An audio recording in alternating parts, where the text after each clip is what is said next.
Hey guys, tonight we will dive deep into a dark and hidden corner where law and common sense were overturned.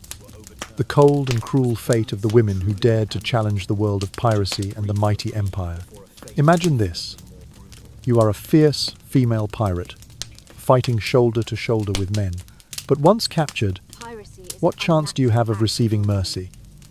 Was pregnancy truly an amulet, or just a brief reprieve before a fate infinitely more brutal?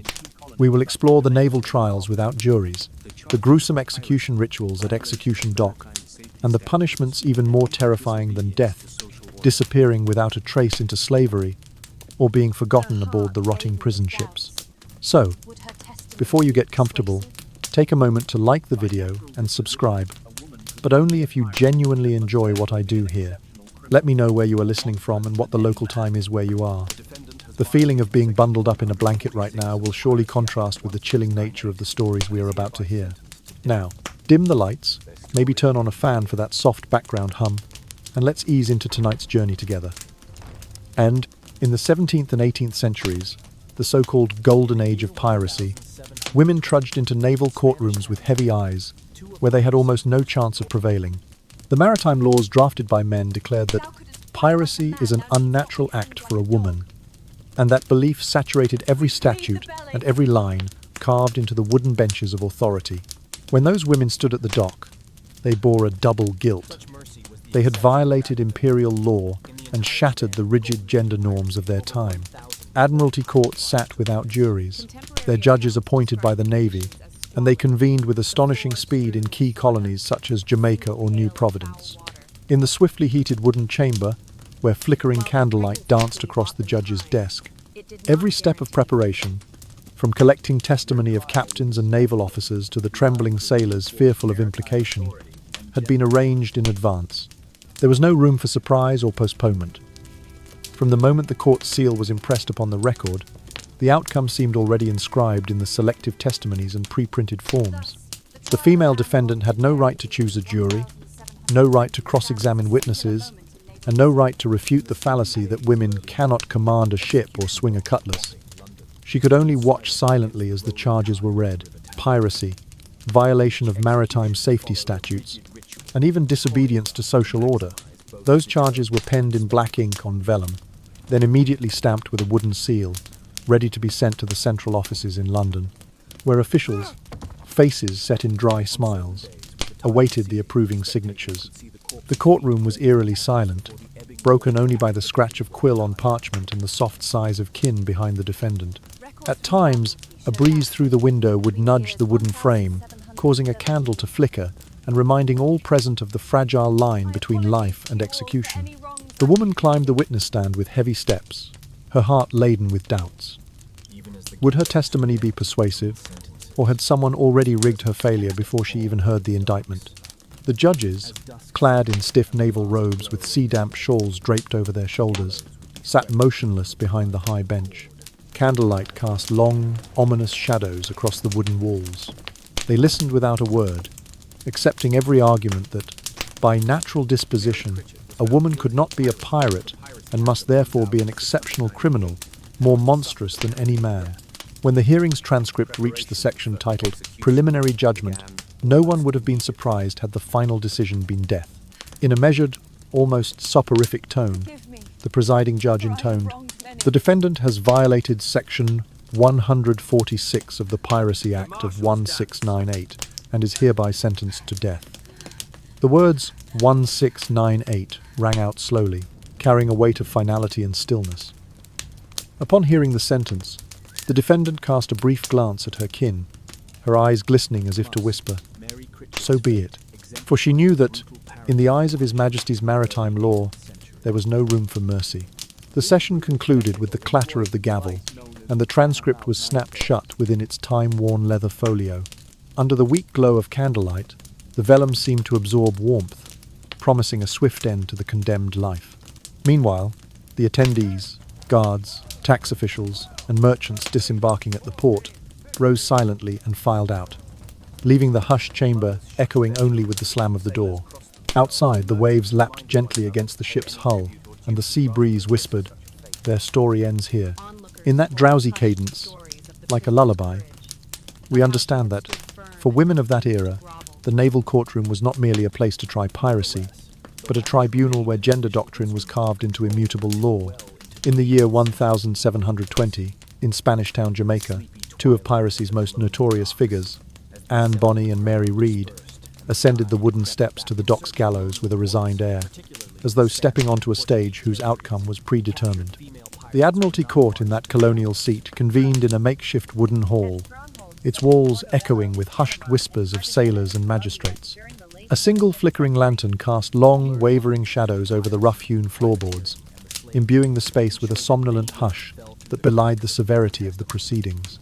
The official transcript, meticulously inscribed in iron gall ink, records that on a sweltering morning in April of that year, the court clerk read the charges against Bonny and Read.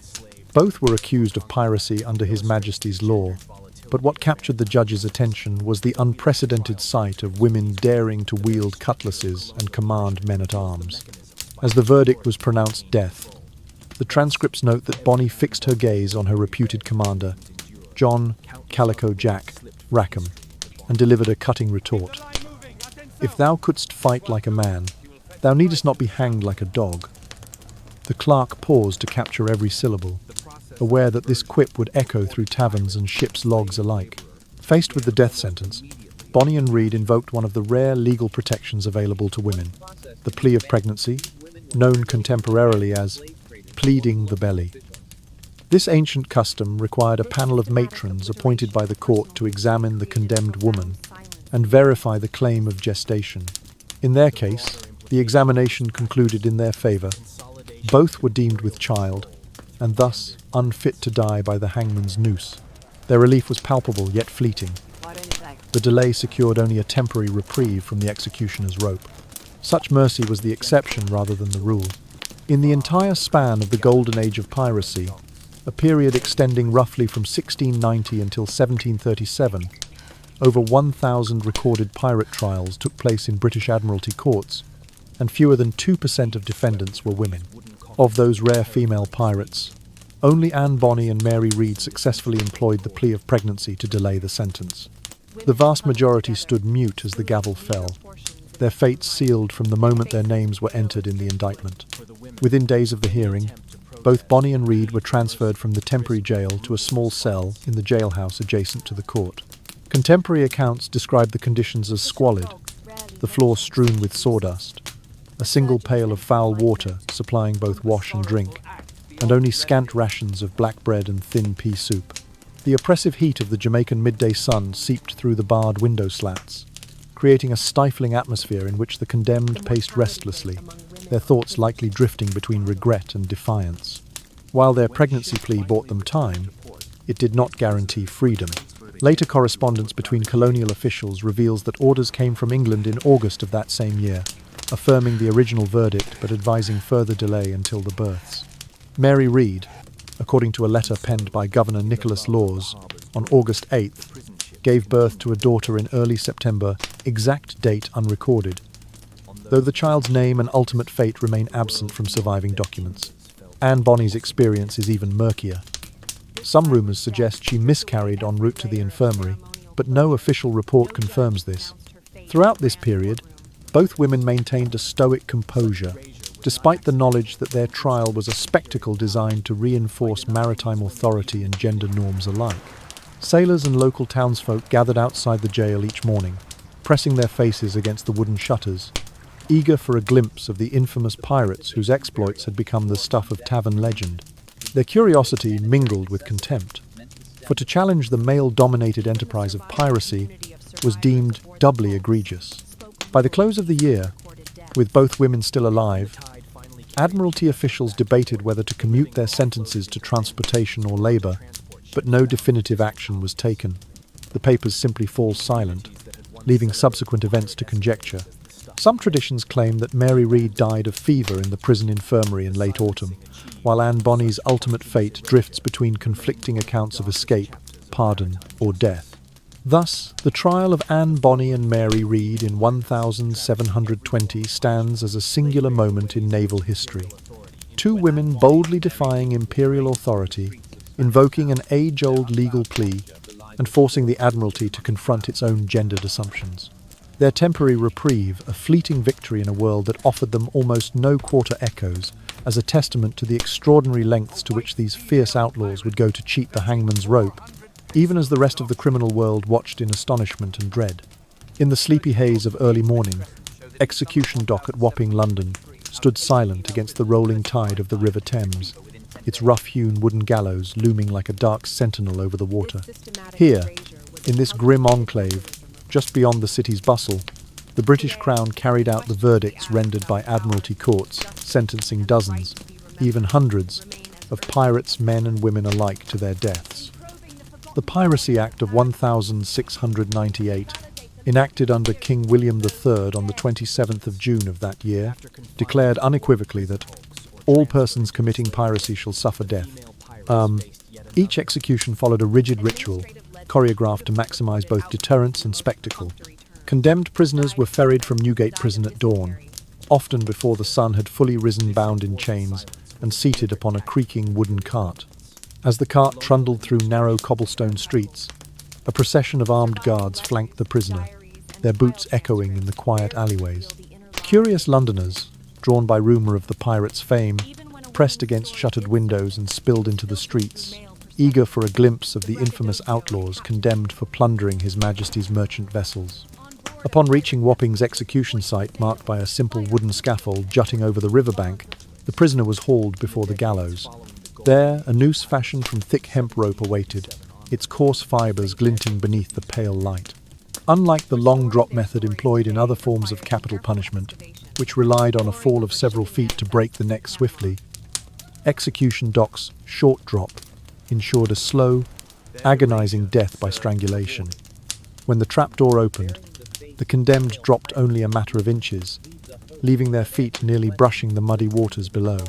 As the rope tightened, the body would writhe and convulse spasms that sailors and witnesses called the Marshal's Dance, until final stillness claimed the soul. On certain days, with the tide receding, spectators could see the corpse's feet graze the Thames before the ebbing water carried the body away at high tide. It was custom and law that the body remain suspended until three tides had washed over it, a practice known as gibbeting. By design, this prolonged display served as a gruesome warning. The very river that granted pirates their freedom now claimed, displayed, and then swept them into oblivion. Drifting mists over the Thames would swirl beneath the scaffold, giving the impression that spirits lingered in the fog, mourning or mocking the fallen. Records from the Admiralty show that, between the years 1717 and 1737, over 1,500 pirates were tried in British courts. Of these, nearly 900 were condemned to death, and at least 650 met their end at Execution Dock. Female pirates, though rare, numbering fewer than 20 in all surviving trial records, were offered no leniency once the Admiralty's decree was pronounced. Their gender, far from sparing them, accentuated the perceived severity of their crime. A woman who dared sail and fight alongside men was deemed twice as monstrous. The autumn of 1723 saw the execution of Mary Critchett, one of the few documented female pirates to hang at Wapping. Contemporary journals note that she arrived in a simple shift, her wrists and ankles bound, her hair tumbling unkempt around her shoulders. As the cart rolled into position, a hush fell. Witnesses described her last words as a whispered apology to the crowd for any wrongs she had committed, an apology that drifted away on the river breeze before the noose silenced her forever. Unlike executions on land, where officials might lower the corpse for removal, the Admiralty's orders forbade touching the body until it had completed its three-tide vigil. During that time, opportunistic townsfolk would gather driftwood and candles, leaving tokens or crude prayers tied to the scaffold's beams. Some superstitious mariners believed that placating the pirate's spirit could calm their own passage through treacherous waters. Even as the gallows stood empty between sentences, its presence cast a pall over the docks. Cargo ships moored nearby took on a sombre air, the haunting silhouette of the gallows reflected in their dark hulls. Dockworkers, accustomed to toil in the salt air, spoke in hushed tones of the last condemned, recalling the ragged gasp of the rope tightening and the final snap of neck and bone. As dusk settled and the last glow of daylight faded, the gallows would be swept clean of blood and cord. The river, swelling with the evening tide, whispered of departure and departure's finality, carrying away any evidence of the harrowing justice meted out on its banks. And so, in its sleepy lament, Execution Dock remained a place where law and law converged, a place where the golden age of piracy met its end, and where gender, power, and punishment danced a macabre pas de deux upon the watery stage of the Thames. In the somnolent hush that seemed to linger perpetually over the cobblestones of Williamsburg in the year 1729, Mary Critchett, an American woman who had cast her lot with a band of escaped convicts, turned pirates, found herself once more at the mercy of imperial law. Having been captured off the coast of Virginia earlier that spring, she was transported under armed escort to the colonial capital, where the Admiralty Court convened in a commandeered assembly hall adjacent to the courthouse. There, in a venue often used for local proclamations and civil disputes, her fate was decided in a matter of hours. Unlike the rare instances in which women such as Anne Bonny and Mary Read had successfully invoked the ancient plea of pregnancy to delay execution, Mary Critchett's case offered her no reprieve. The court record, meticulously logged in a clerk's leather-bound register, notes that on the 18th day of June in that year, the presiding judge delivered judgment without adjournment.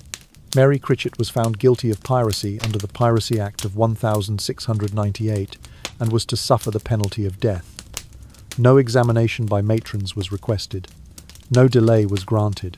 The grim efficiency of the Admiralty's procedures left no space for mercy. Preparations for her execution began almost immediately. A wooden scaffold was erected at the edge of the town's riverfront landing, a site chosen for its visibility to both the local populace and the ships arriving with cargo from the Chesapeake Bay. That landing, normally a place of commerce and casual farewells, was transformed into a theatre of warning. Furling sails replaced by silent masts, creaking barges sidelined for the solemn procession to come. As dawn approached on the 22nd of June, the assembled crowd made up of curious townsfolk, jaded sailors, and the occasional visiting merchant watched through bleary eyes as Mary was led from the modest jailhouse in irons. The ritual that greeted her arrival at the scaffold followed Admiralty custom to the letter.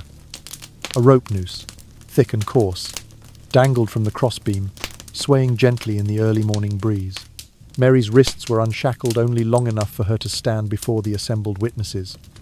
Her ankles remained bound to prevent any attempt at flight. In a display intended as much for spectacle as for justice, the condemned woman was asked once more if she had any last words. Mary's reply, recorded in trembling handwriting by the court clerk, was a whispered plea for forgiveness and a brief apology to those she had wronged, a sentiment that seemed swallowed by the vast expanse of water behind her. With that, the executioner placed the noose about her neck, adjusted its knot until it sat just beneath her chin, and, at a subtle signal from the judge, released the trapdoor. Mary dropped only a few inches, the short drop method designed not to break the neck swiftly, but to inflict a slow and agonizing strangulation. As her body convulsed, arms and legs thrashing in a macabre cadence, witnesses spoke in hushed tones of the marshal's dance, the spasmodic ritual that signaled the transfer from life to death. The sight of a female pirate writhed in such torment added an unsettling poignancy to the event. Even the most hardened sailors averted their gaze, while the townspeople murmured prayers they scarcely believed. Once lifeless, Mary's body was left on the scaffold until 3 tides of the river had washed beneath her feet a practice known as gibbeting. By design, the ebb and flow of the Thames tide, and later the York River's current, served as a cruel symbol. The very waters that had once carried pirates to their plunder now bore witness to their downfall. During those long hours, the crowd dispersed to find shelter or solace, returning with lanterns and offerings of driftwood to leave at the feet of the gallows. Some tied ribbons or hastily scrawled petitions to the scaffold's beams, beseeching the pirate's spirit for safe passage or favour, while others tossed broken oyster shells into the river as tokens of disdain. The spectacle of Mary Critchett's gibbeting was intended as a stark lesson.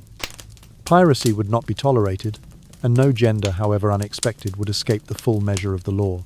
In the weeks that followed, tavern gossip recalled her final moments in tones of awe and dread, weaving her execution into the fabric of local law. Yet official reports in London's Admiralty archives remain terse, reducing her life and her death to a mere entry beneath the names of scores of male pirates hanged at Execution Dock. Thus, Mary Critchett's fate exemplified the brutal parity of punishment in the early 18th century. Though fewer in number, female pirates endured the same merciless end as their male counterparts. The practice of gibbeting, with its symbolic intertwining of freedom's currents and fatal consequence, ensured that the riverfront scaffold became a grim monument to imperial authority. In the groggy aftermath of her execution, whispers of Mary's ordeal lingered, like a half-remembered dream, an uneasy lullaby reminding all who dared ply the high seas that the tide of mercy could recede as swiftly as the pirate's ship vanished beyond the horizon.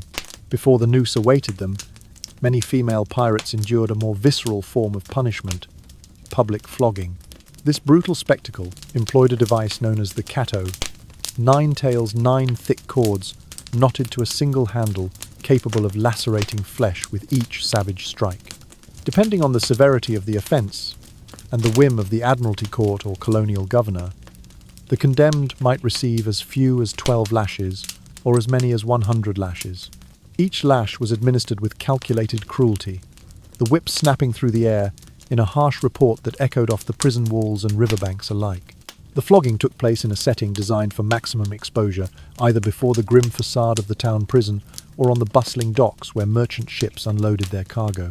From dawn until the condemned's strength failed, spectators of all ages gathered: hardened sailors with salted beards, merchants in leather boots, and curious families with children perched on shoulders. Women pressed forward in the crowd, shawls pulled tight against the breeze, while wide-eyed girls watched in horrified fascination. The twofold purpose of this punishment was clear: to shame the body of the offender, and to warn the public of the fate awaiting any who dared defy maritime law. One of the earliest recorded instances in the American colonies occurred on the 5th of May in the year 1722, when an unnamed female crew member of the sloop Providence was condemned in Charleston, South Carolina. The court decreed 40 lashes for abetting piracy, and at dawn the next day, she stood at the prison gate, stripped to the waist, her back bared to the chill spring air. Each stroke of the 9-tailed whip tore ribbons of skin, and with every shriek, the crowd recoiled and then leaned in closer, as though the sound of pain lent authenticity to the gravity of their own safety. Although records of Anne Bonny and Mary Read's imprisonment in Spanish Town, Jamaica, make no explicit mention of flogging, many of their contemporaries were not so fortunate. In the West Indies and the coastal settlements of the American mainland, it was common for female pirates to be whipped both to extract confessions and to serve as a deterrent. For instance, in one notorious case from 1725, a woman named Grace O'Malley, no relation to the famed Irish pirate, was captured near Port Royal and sentenced to 80 lashes before her trial. Documentation in the colonial archives notes that her back bore the marks of the lash well beyond the day of her punishment, a permanent testament to her defiance of gender roles and imperial authority. The procedure was methodical and unsparing. The condemned were secured to a wooden post or tied to the iron ring embedded in the prison wall. An official, often a jailer with minimal training, wielded the catto, 9 tails, delivering each stroke at the judge's command. A drum might beat in time, or a guard's shout might mark the count. Once the prescribed number of lashes was reached, the prisoner was released, stumbling away with wounds that would fester in the humid air and inflict agony for days or weeks to come. There was no provision for medical care beyond a hastily poured vinegar solution or coarse bandaging with scrap cloth. Infection was as deadly as the lash itself, and some survivors died in the damp cell before they could face a jury or a gallows. For those who did survive the scourge of the whip, the scars served as both a badge of outlawry and a silent warning. The state's power extended not only to ending life, but to inflicting prolonged suffering. Townspeople passed by the prison walls, noting the rough-hewn welts and the darkened patches of healed flesh, as though reading a cautionary tale inscribed upon the human body. Mothers shushed their children, sailors crossed themselves, and merchants reminded one another to pay any tribute or duty rather than risk such a fate. Despite its intended impact, public flogging could at times engender sympathy for the condemned. Onlookers told hushed stories of the prisoner's courage, of how she had stood firm and refused to grovel even as the whip cracked around her shoulders. These whispered legends, passed from port to tavern to distant harbours, contributed to the mystique of female pirates. A mystique founded not only on their defiance of social norms, but also on their capacity to endure unimaginable pain. Nonetheless, the lash remained an official instrument of control until well into the 18th century. Colonial governors wrote to the Admiralty in London for guidance on its use. Naval officers debated protocols in dusty mess halls, and legal manuals of the era codified the cat o' nine tails as part of the official arsenal against piracy. Only when the zeal for public spectacle waned and alternative forms of punishment, such as penal transportation and hard labour, became more widespread did flogging gradually fall out of favour. In the sleepy twilight of the colonial docks, as the assembled crowd dispersed and the tide crept back under the wharves, the wooden post stood empty, smeared with the ghostly traces of crimson. The whip lay discarded at the foot of the prison gate, its cords frayed and stained, a silent relic of a world in which justice was measured by the lash as much as by the lash's absence. And in that lingering hush, the cat o' nine tails waited, a sombre lullaby of warning to any who might dare chase freedom upon the rolling waves. In certain colonial ports, particularly in the Spanish and Portuguese territories of the Caribbean, West Africa, and the Americas, captured female pirates were not marched to the gallows, but instead condemned to lives as concubines, forced labourers, or outright slaves. Unlike the relatively well-documented executions at Execution Dock or Williamsburg, direct evidence of this fate among female pirates remains scarce. However, historians note that although piracy was overwhelmingly a male domain, women aboard pirate vessels met a spectrum of ends, shaped by their race, social status, and the often arbitrary discretion of colonial authorities. At strongholds such as Portobello in Panama and Cartagena in Colombia during the late 17th century, archival port records label women seized from pirate ships simply as prize persons, without distinction between crew member and captive. These women were treated as war booty and entered the transatlantic slave market alongside seized cargo and male prisoners. Once on the auction block, they were sold to plantation owners or colonial officials who claimed them as concubines. The same documents cite occasional sums 600 or 800 pieces of eight, paid for a single woman, underscoring that she was valued solely for her labour or sexual servitude, rather than any prior rank aboard ship. Women of African or mixed heritage fared worst. Contemporary logbooks from Cartagena's Casa de Contratación note that mulatto and Negro women, found among pirate crews, were presumed to be enslaved already, and thus were simply re-enslaved without formal trial. Others European women accused of piracy might find themselves sold into indentured servitude on sugar plantations in Hispaniola or Martinique. One record, dated the 18th of March in the year 1689, lists a white woman pirate sold for 400 pesos, destined for a forced labour tiyuk of 7 years. Yet no further mention is made of her fate. Like countless others, her name vanishes from the archives. Despite the paucity of explicit references to female pirates in slave registers, the blurred lines between piracy, privateering, and the slave trade ensured that many women fell through the cracks of legal testimony.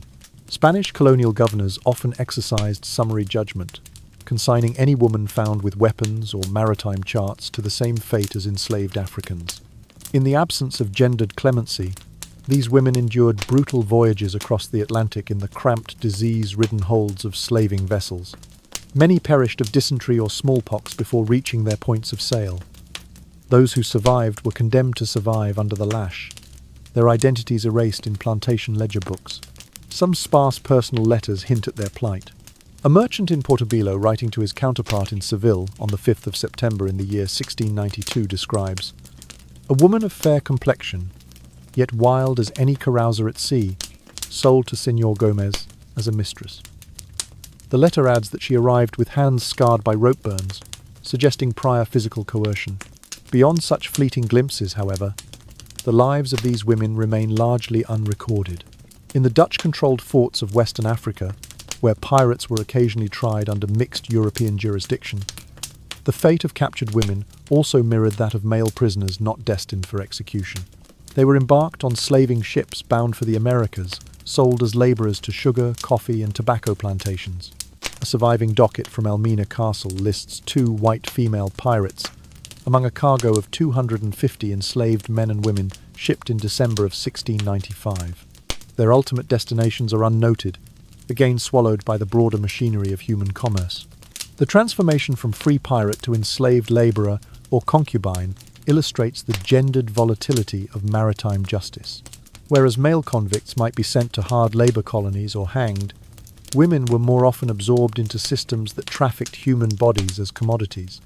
In this way, the Caribbean and Atlantic worlds of the golden age of piracy functioned as a nexus of violence, where race, gender, and imperial ambition intersected. Though we lack trial transcripts for these women, the very structure of colonial punishment reveals the mechanisms by which authorities maintained control. By repurposing captive women as property, colonial regimes simultaneously neutralized potential future threats and profited from the global slave economy.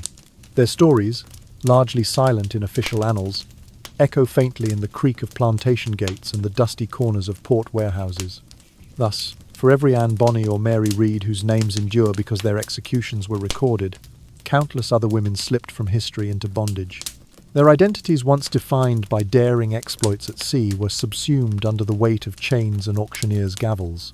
In the dim quiet of former pirate haunts, one might almost hear their unheard testimonies, carried on the same trade winds that once carried them westward into an unknown and irrevocable captivity. In the sleepy haze of dawn across the Spanish and Portuguese colonies, the fate of arrested female pirates often took a path sharply divergent from the gallows. Rather than face execution, many were swept into the burgeoning transatlantic slave trade that thrived in these territories from the late 17th century onward. Legal documents of the era, drafted in Seville or Lisbon, occasionally made passing reference to women aboard captured vessels, but seldom clarified whether they had served as crew members or were merely considered spoils of war. Consequently, historians have long struggled to disentangle the identities of these women, some branded as pirates, others treated as slaves, because colonial authorities routinely placed economic expediency above impartial justice. The process of conversion from purported pirate to enslaved laborer began almost immediately after capture.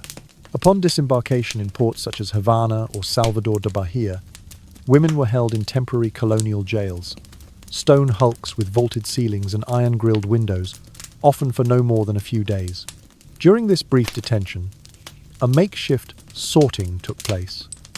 A small handful of women, typically those of European descent, who could be publicly identified as outlaws, might be formally tried under Admiralty statutes. Yet the vast majority, regardless of their actual roles on the captured ship, were deemed more valuable as human cargo. They were stripped of any formal charges, denied the right to appeal, and their personal histories erased from the sparse jail registers. Once processed in this manner, these women were turned over to the hands of slave traders or colonial officials. Auction blocks rose alongside bales of sugar and chests of tobacco in bustling plazas. Here, between the clatter of merchants' calls and the clink of coin, women were sold to the highest bidder, sometimes for sums equating to hundreds of silver pesos. In the documented cases that survive, a single woman might fetch up to 500 pesos, a princely sum reflecting her perceived value as both domestic attendant and concubine. Yet these records offer scant detail. Her name might be reduced to a single initial, her former status aboard ship acknowledged only by a terse marginal note, if at all. The ambiguity of their identity was compounded by racial dynamics. Women of African or mixed ancestry faced an even harsher erasure. Colonial registrars presumed them enslaved from the outset, consigning them wholesale to sugar plantations or to the households of colonial elites.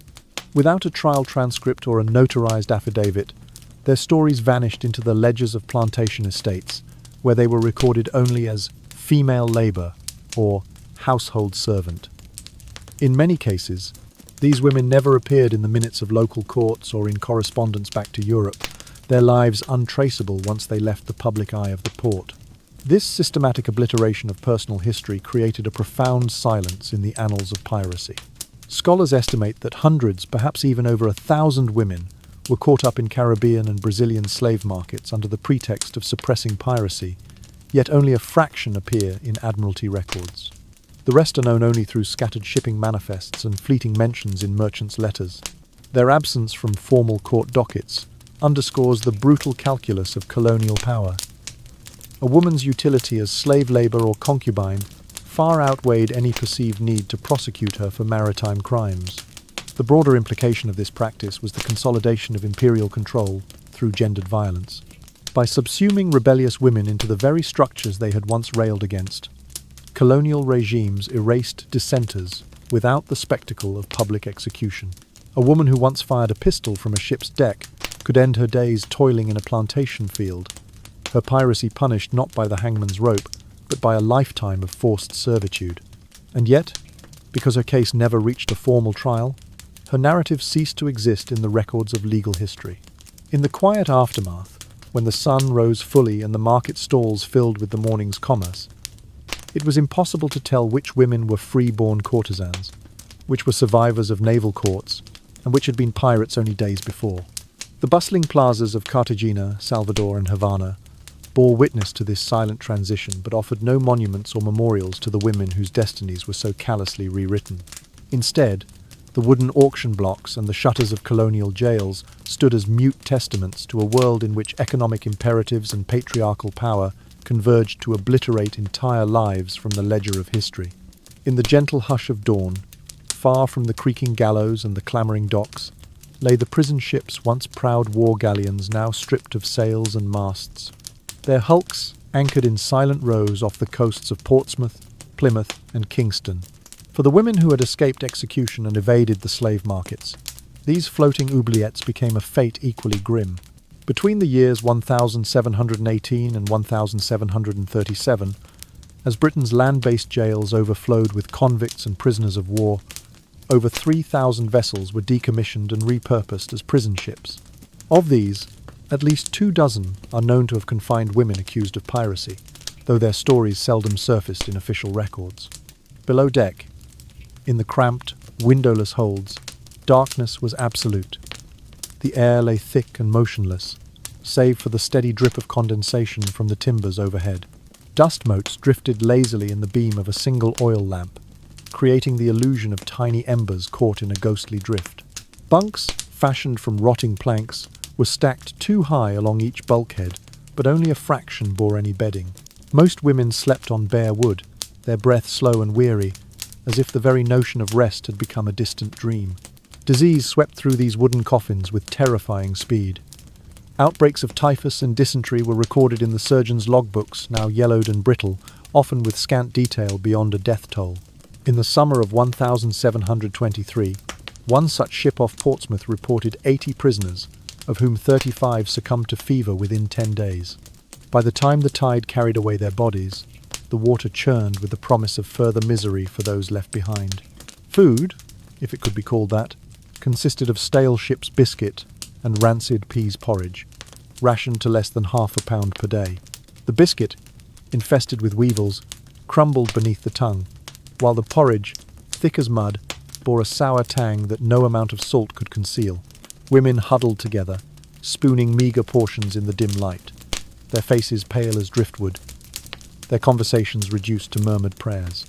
Worse still, the holds offered no refuge from violence.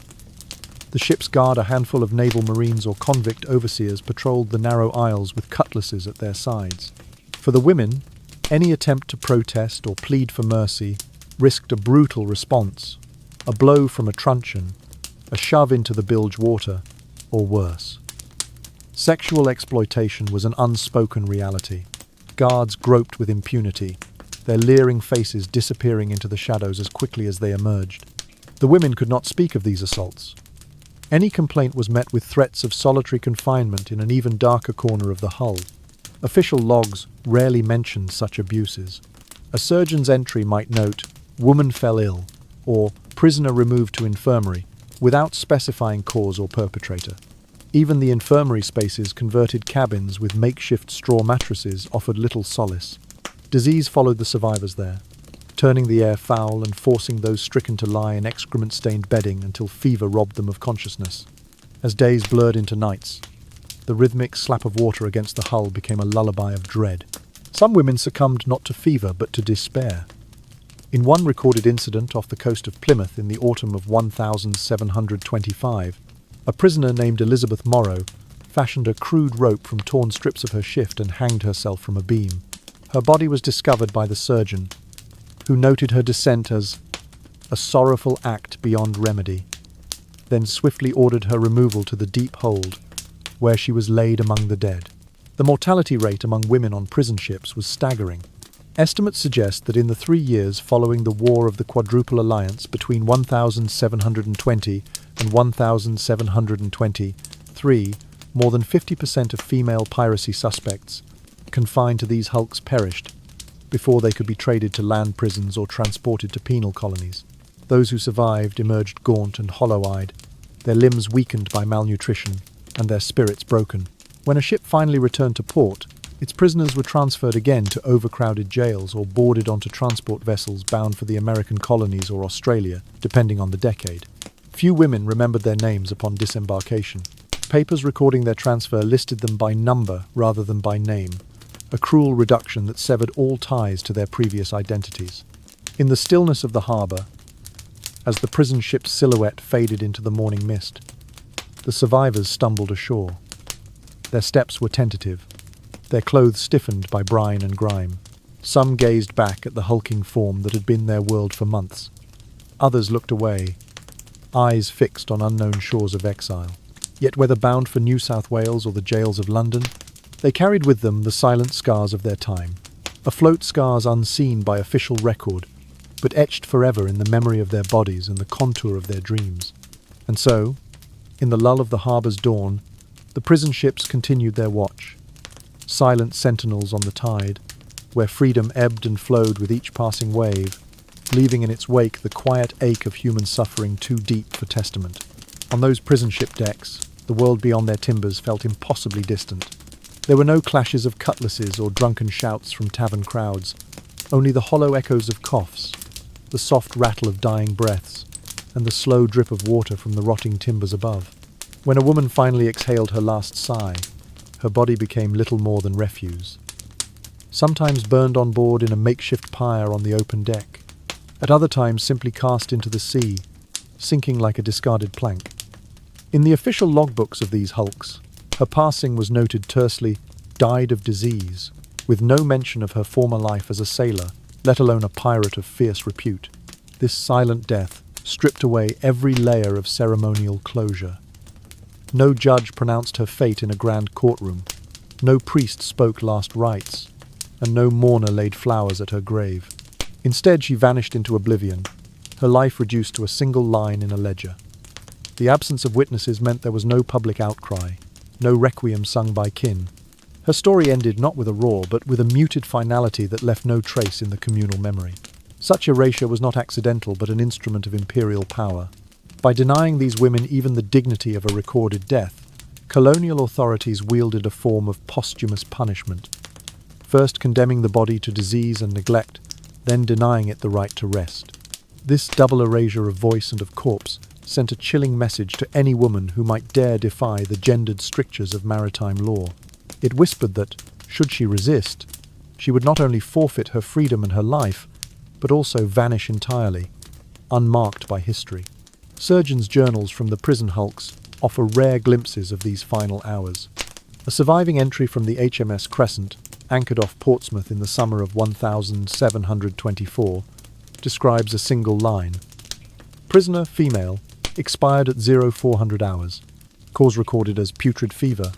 Body disposed of by sea. No name, no age, no notation of her crimes or her courage.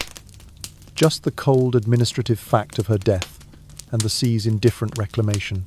The practice of sea burial or on-deck cremation was defended as sanitary necessity, meant to stem the spread of contagion in the suffocating holds. Yet it carried a deeper function, a means to obliterate not only disease but dissent. If a woman's corpse could be consumed by flame or swallowed by brine without ceremony, then so too could her memory be extinguished. Future chroniclers, leafing through Admiralty records, would find no narrative threads to follow, no hints of defiance preserved among the rotting pages.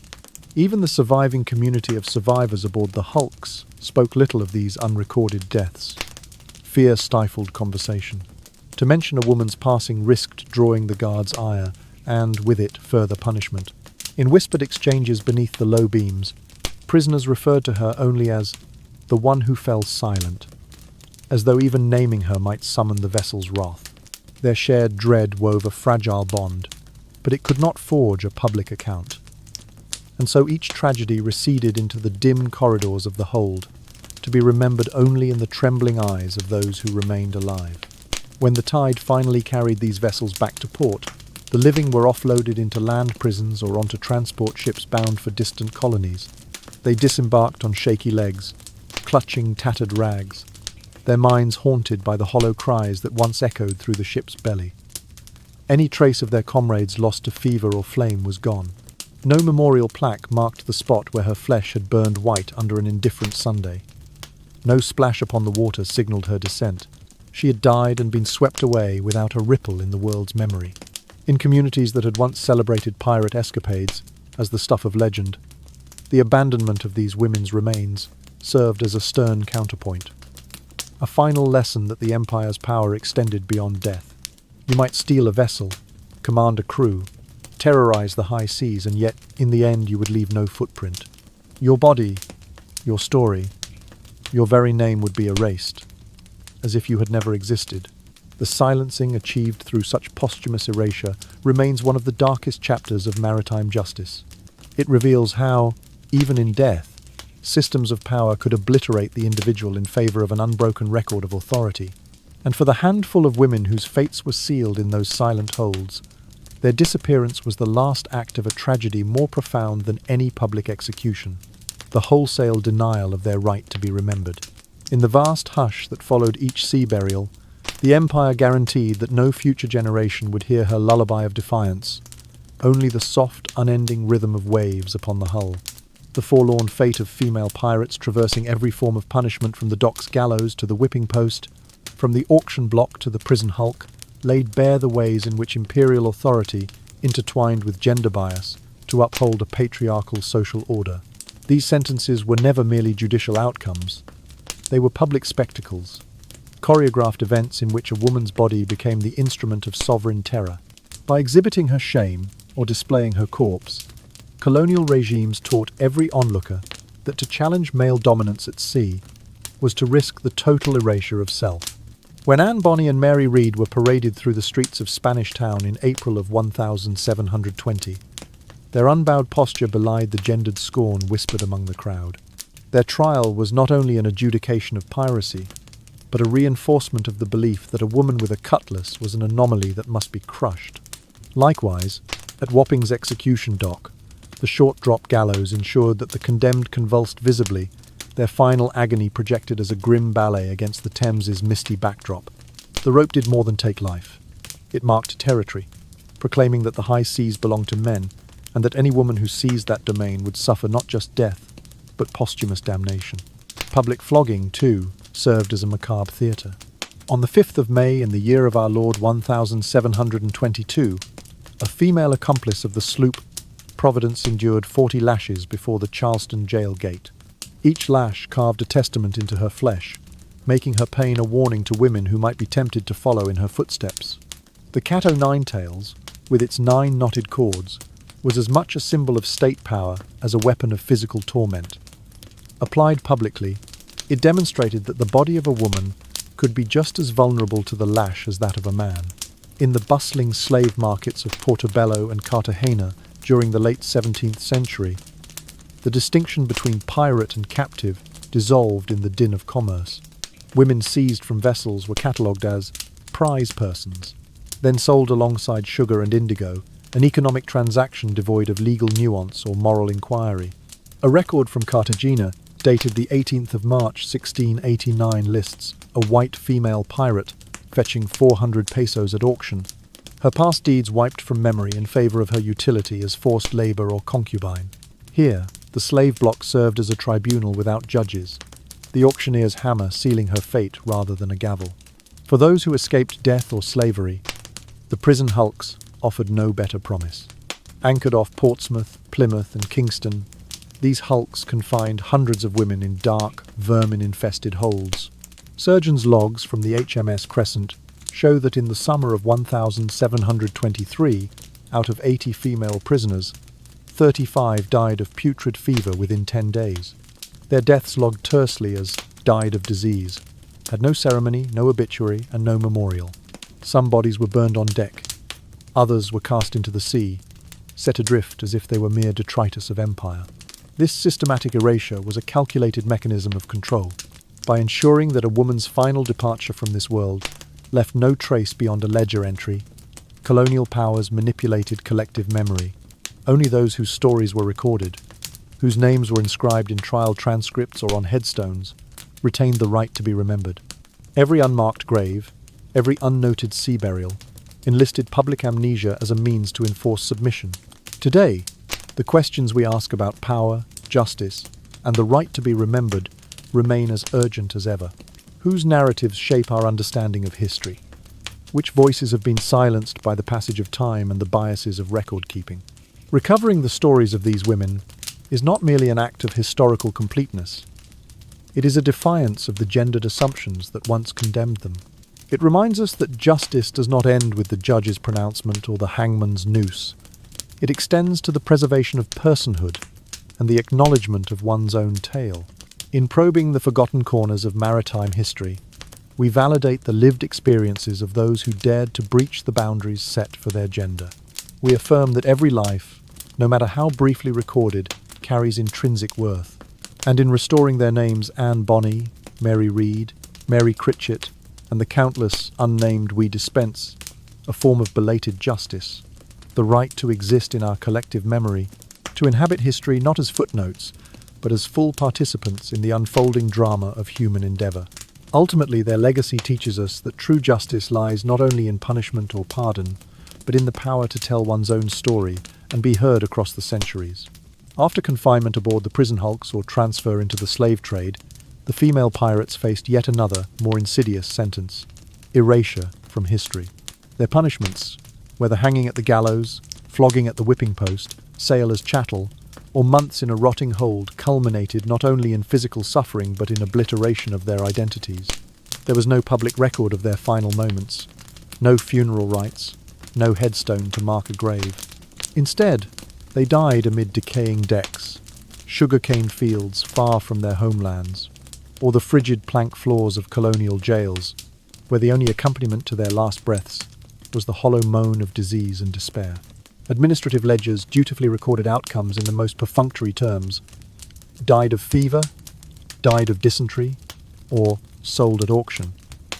Names were stripped away, replaced by entries such as female prisoner number 28 or unchristened female captive. Even the fiercest rebel of the Caribbean or the most notorious ship's lieutenant could vanish without a trace, her past exploits reduced to a footnote in a customs manifest. The records preserved only data points, dates, categories of illness, sale prices, but none captured the daring that once propelled these women across the high seas. This enforced silence was a deliberate tactic of imperial governance. Colonial administrations and admiralty courts sought to suppress stories that threatened the masculine mythology of maritime authority, the notion that the sea was the province of men alone. By excising women from the annals of piracy, they both safeguarded the prestige of naval power and reinforced the belief that a woman's rightful place was below decks or ashore, not at the helm of a sloop or commanding a crew. History thus became a narrative authored by those with power to record and preserve, consigning any deviation, particularly female rebellion, to oblivion.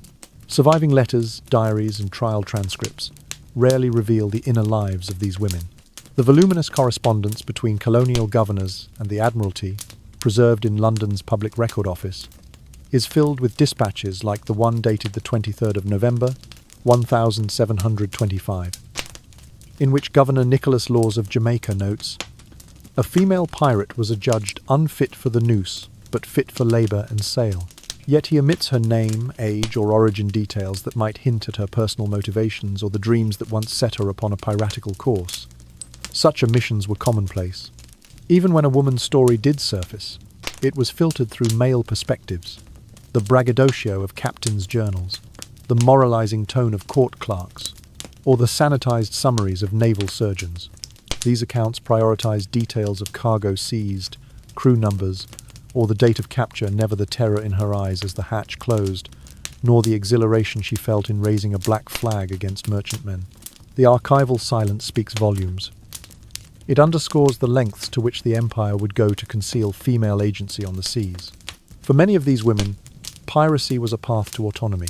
They abandoned the rigid social codes, ashore codes that barred them from inheritance, denied them authority, and restricted their autonomy.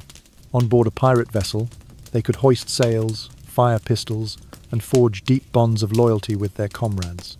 Yet when they were captured, the institutions that once trembled at their defiance reasserted control through erasure.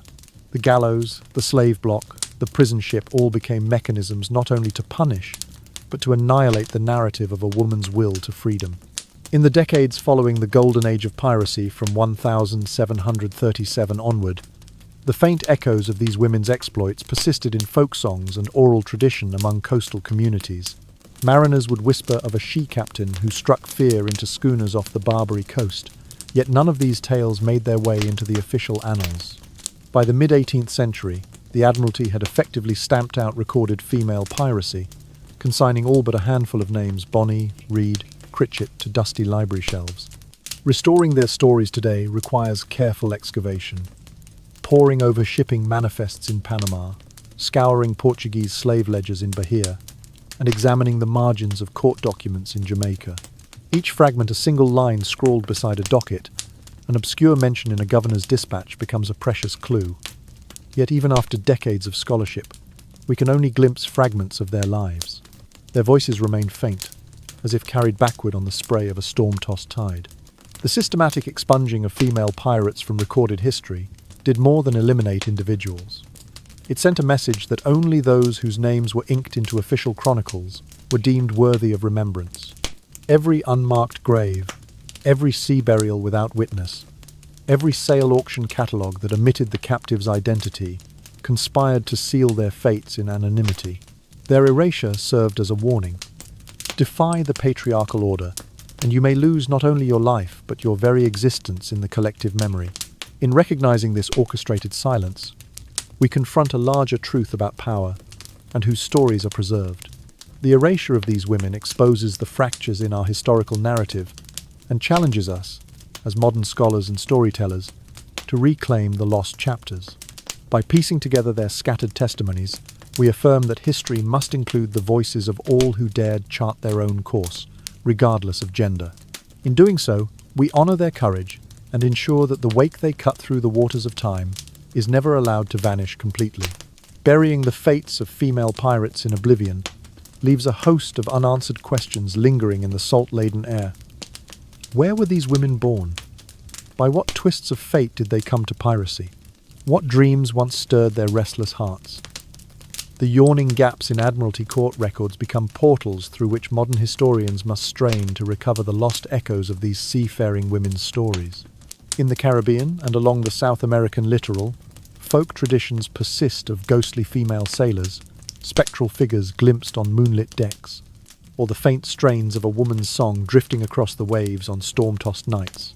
Yet verifying such oral lore against the scant official archives remains a formidable challenge, for the very mechanisms of empire conspicuously omitted their voices from formal narrative. Some dedicated historians, particularly women scholars, have painstakingly scoured colonial filings, searching for fragments, a notation of woman aboard vessel here, a marginal comment of prize person there. One such case emerges in the records of the Jamaica Council. In the year 1684, an English woman was listed among political detainees in Port Royal, held briefly under suspicion of harbouring contraband on a captured schooner. She later vanishes from the docket, her name erased, as she appears instead on a slave manifest bound for the sugar plantations of Hispaniola. No docket records her trial, no transcript preserves her plea, and only a brittle letter from a customs official, dated the 22nd of October, survives to hint at her existence. Equally elusive is the story of a Balinese woman reputed to have commanded a Southeast Asian pirate flotilla.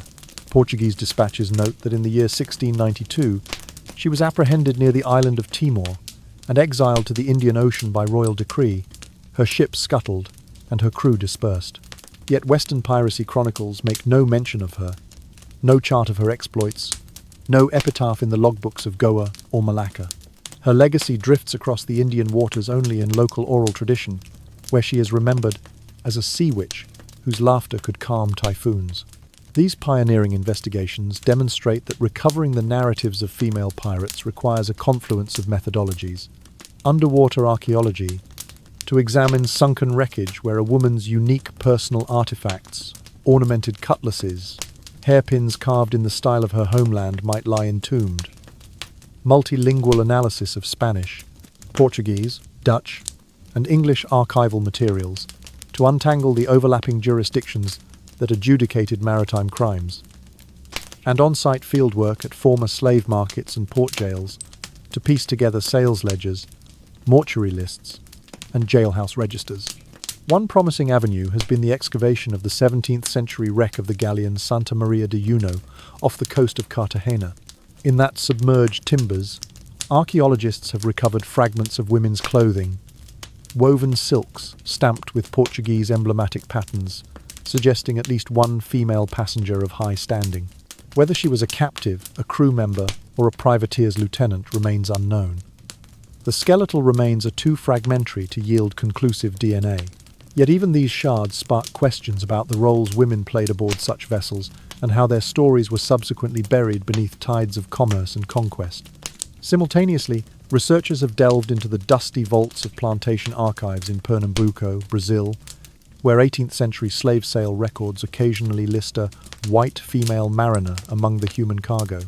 Though the entry supplies only 40 cruzados, as her sale price a modest sum compared to male counterparts, it provides a tantalizing clue of a woman's transition from sovereign of the sea to commodity of the land. Cross-referencing these sales indexes with the minutes of the Portuguese Inquisition in Lisbon has yielded at least 3 matched names, offering fleeting glimpses of women who once flew black flags. Yet for every name uncovered, dozens more slip through the cracks. Personal diaries, missionary letters, and eyewitness accounts of pirates often mention only the women of the crew or the captive maid, without specificity. Oral traditions, too, are unreliable. Tales of a phantom pirate queen haunting Isla de la Juventud may echo a real woman's deeds, but distinguishing history from myth becomes a delicate exercise in conjecture. Thus, the task of resurrection hinges on embracing uncertainty and weaving disparate strands into a coherent tapestry.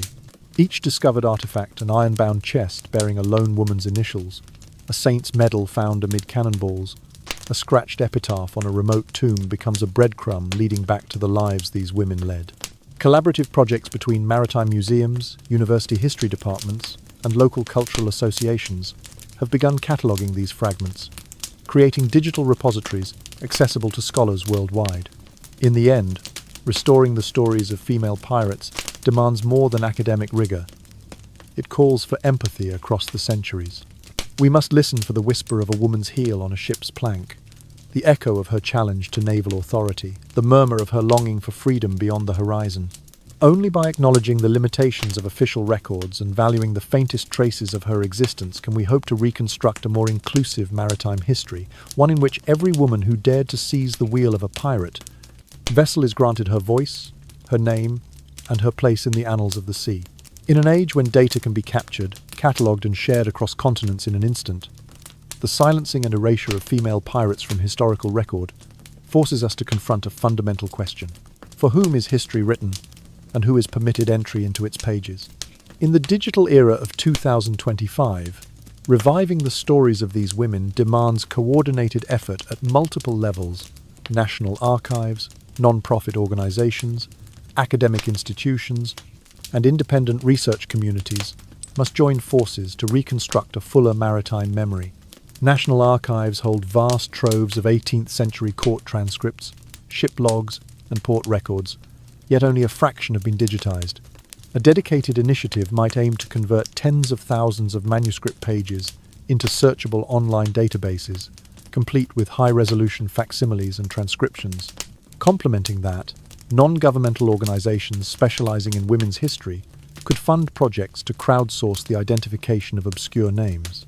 Through collaborative platforms, volunteers might verify a Mrs. A, B, in a dockside arrest roll against baptismal registers in rural England, or match a female captive vessel Fortune's Revenge to a family lineage preserved in Caribbean church registries.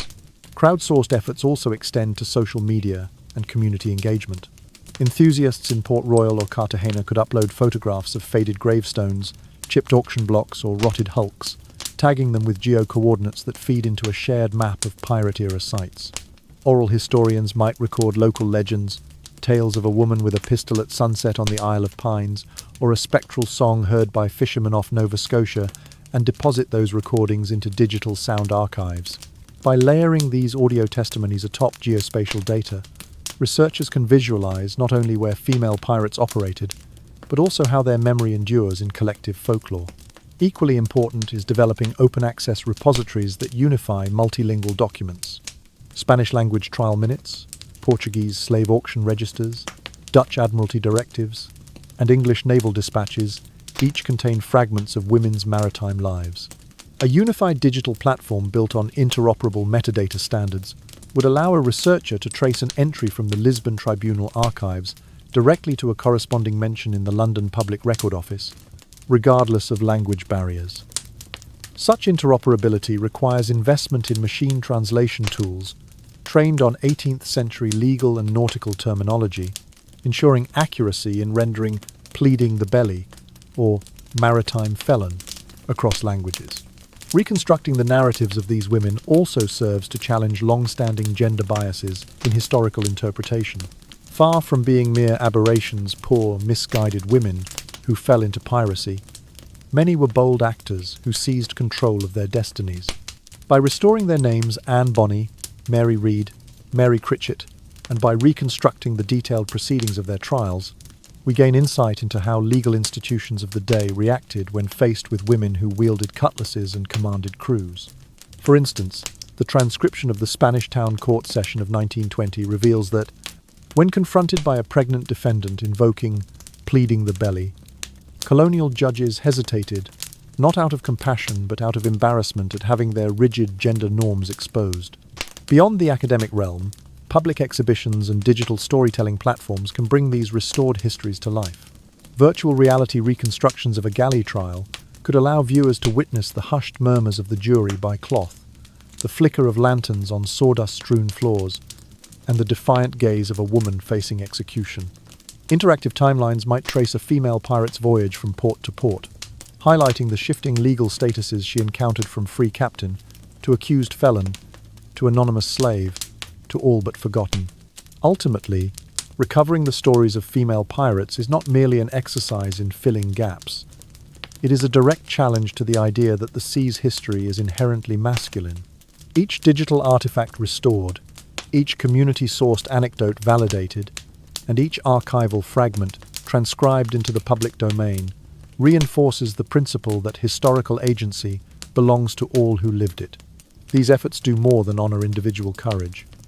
They recalibrate our understanding of justice itself, revealing that true justice includes the right to have one's story told. By weaving together national digitization campaigns, crowd-sourced identification projects, multilingual archival integration, and immersive public presentations, we can illuminate the lives of the women who once held the wheel of pirate vessels. In so doing, we affirm that history is not a static ledger of deeds recorded by a selective few, but a living tapestry into which every voice, regardless of gender, has a rightful place. The act of reclaiming the stories of female pirates carries profound social resonance. It reminds us that, regardless of how strict the laws or rigid the prejudices, women have always possessed the capacity to step beyond prescribed roles and seize their own spaces in the world. The legendary exploits of Anne Bonny, Mary Read, and Mary Critchett transcend mere adventure tales. They stand as testament to the indomitable human spirit striving for autonomy. When we share these narratives through YouTube videos, podcasts, or published works, we dismantle the persistent illusion that strength and daring belong solely to men.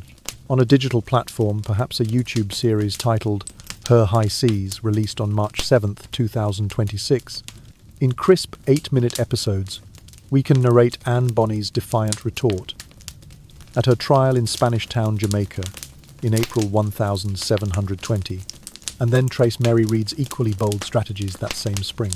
We paint Mary Critchett's somber passage through Williamsburg's docks on June 22, 1729, not as an anomaly, but as part of a broader tapestry of female agency. By doing so, we disrupt centuries of male-centric storytelling, inviting viewers to recognize that courage is not gender-bound. Podcasts offer another avenue for immersive reflection.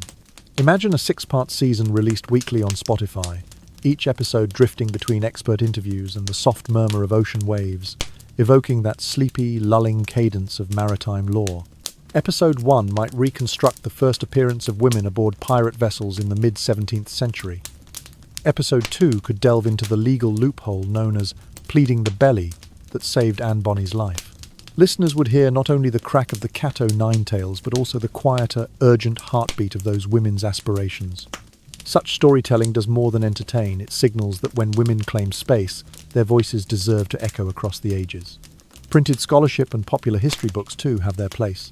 A forthcoming title, Her Ship, her story scheduled for publication on October 1st, 2026, could dedicate separate chapters to each figure, meticulously documenting the date-specific court proceedings, the precise number of lashes delivered in Charleston in May 1722, and the exact toll of fever aboard the HMS Crescent in the summer of 1723. Footnotes would guide readers to the original Spanish, Portuguese, and English archival sources, emphasizing that every statistical detail and chronological marker must remain unaltered. Reinvigorating the memory of female pirates also serves as a clarion call to examine our contemporary justice systems. How do we ensure that today, regardless of gender, every individual receives a fair trial? Reflecting on the miscarriage of equity in colonial courts, where a woman could plead pregnancy yet still face execution or be summarily sold into slavery, highlights the need for ongoing vigilance against bias. The imbalance of opportunity in modern workplaces, the subtle prejudices women face in boardrooms, and disparities in legal outcomes all mirror the gendered obstacles of the past. By learning from the injustices inflicted upon women like Anne Bonny and her successors, we sharpen our awareness of the barriers that persist today. History, then, becomes more than a static record. It becomes a living teacher. When we revisit the trials held without juries in Jamaica, or the public floggings at Charleston's Dockgate on May 5th, 1722, we confront the raw mechanisms of power that once demonized female autonomy. By juxtaposing these events with contemporary debates over gender parity in law enforcement, we draw a line from past to present, a reminder that the struggle for equal treatment transcends centuries. Moreover, honoring these women's stories encourages institutions to broaden the scope of whose histories they preserve. Archives and museums might launch initiatives to digitize previously overlooked documents, personal letters, orphaned ship manifests, or faded slave sale registries. Crowdsourced transcription events hosted on World Pirate Day, September 19th, could invite volunteers to decipher handwritten logs where a woman's name appears only as an initial. Each recovered reference becomes a symbolic victory over historical neglect. In classrooms and community centers, educators can integrate modules on women's maritime history into broader curricula on social justice. Young students might craft projects imagining the daily life of a female pirate aboard a sloop, drawing parallels to modern challenges of leadership and resilience.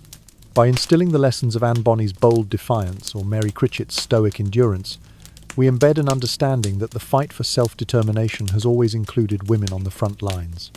Ultimately, telling the stories of female pirates is more than an exercise in nostalgia, it is an act of empowerment. It underscores the principle that every individual's voice deserves to be catalogued, cherished, and made accessible. As we publish, stream, and teach these narratives, we honor the memory of those who dared to defy convention and, in doing so, inspire new generations to pursue justice and equality. History, after all, is not only to be observed, it is to be lived, to be questioned, and to be transformed. And so, as the sea's restless heartbeat finally slows, and we draw the curtain on our tale of daring women who once commanded decks and defied the tides of convention, let us breathe in the quiet that follows their closing chapters. Imagine the gentle sway of a hammock beneath a moonlit sky, the soft sigh of the ocean's edge brushing against sand, each wave a lullaby carrying the echoes of Anne Bonny's bold laughter, Mary Read's unwavering resolve, and Mary Critchett's silent courage into the endless expanse of memory. Allow your mind to drift, your thoughts untangling like the ribbons of mist that rise from a calm bay at dawn.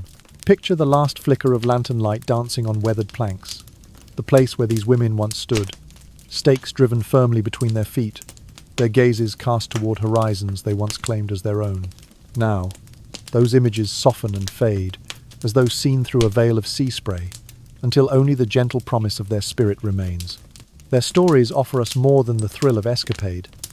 They whisper of freedom's true essence, an unwavering belief that one's destiny can be seized, even when the world insists on boundaries drawn in salt and steel.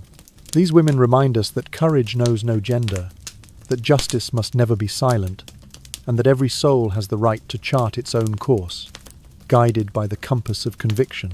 And so, as you settle into the warmth of your bed, feel the weight of the day lifting, replaced by the soft comfort of old sea breezes fading into a disquieted calm. Let the knowledge of their perseverance be a gentle guardian at the threshold of sleep, assuring you that strength can be gentle and rebellion can rest in the quietest of hearts. May the images of flaring lanterns and creaking decks dissolve into the smooth, timeless dark of night. May the clamour of trial and punishment slip away beneath the hush of your steady breath. In this tranquil moment, carry with you the message these women have entrusted to us. That history is richer when it includes every voice. That justice is measured not only by verdicts rendered, but by whose stories endure. And now, as your eyes grow heavy and the distant call of the waves becomes a tender murmur, let me whisper a final thought. May your dreams be as boundless as the ocean these women once roamed, and may you awaken with the courage to write your own chapter, no matter how calm or stormy the waters may be. Good night, and if you've journeyed with us tonight, please subscribe to our channel for more stories new and extraordinary waiting just beyond the horizon.